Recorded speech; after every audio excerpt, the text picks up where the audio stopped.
فارس عادل موظف بمديرية مولاي رشيد. قطاع فارتأى موظف مديرية مولاي رشيد إلى أن إحياء ذكرى الخمسين للمسيرة الخضراء.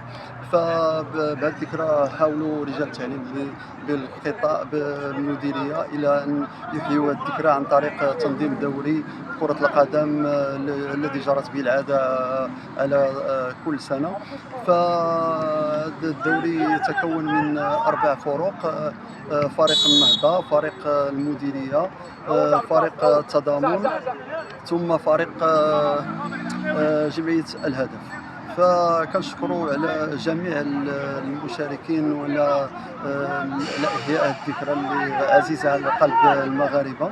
وكنشكروا السيد المدير الاقليمي مديريه مولاي رشيد اللي كيقدم لنا الدعم، وكنشكروا الاخوه اللي كيسهروا على هذا الدوري وعلى ارضيه الملعب، تحضيرنا ارضيه الملعب. فشكرا جزيلا، وكنتمنوا الدوري يمر في ظروف جيده، وشكرا.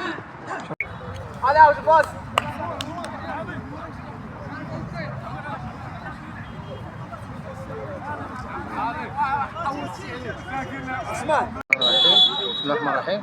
في اطار الاحتفالات بالذكرى ال50 للمسيره الخضراء، ارتأت المديريه الاقليميه لوزاره التربيه الوطنيه والتعليم الاولي والرياضه انها تنظم هذا الدوري ديال مولاي رشيد، انها تنظم هذا الدوري، وفتحت المجال لمجموعه ديال المؤسسات ومن فيها الابتدائي والاعدادي والثانوي، وفتحت المجال حتى في اطار الانفتاح على المجتمع المدني، المشاركه ديال جمعيه الهدف اللي مسؤول عليها. كنشكرهم على هذه البادره اللي هي جمعات بين مجموعه ديال الاطياف اللي الهم ديالهم هو الرياضه، وجمعوا بينه وبين هذا الاحتفال هذا بهذه المناسبه. شكرا.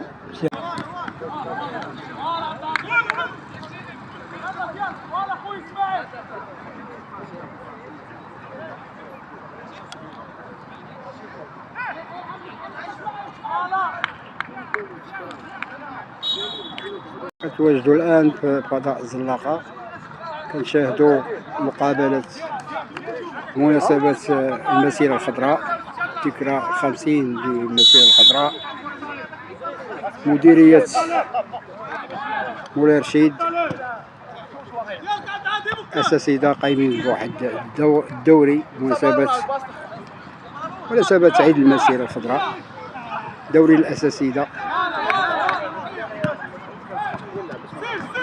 أنا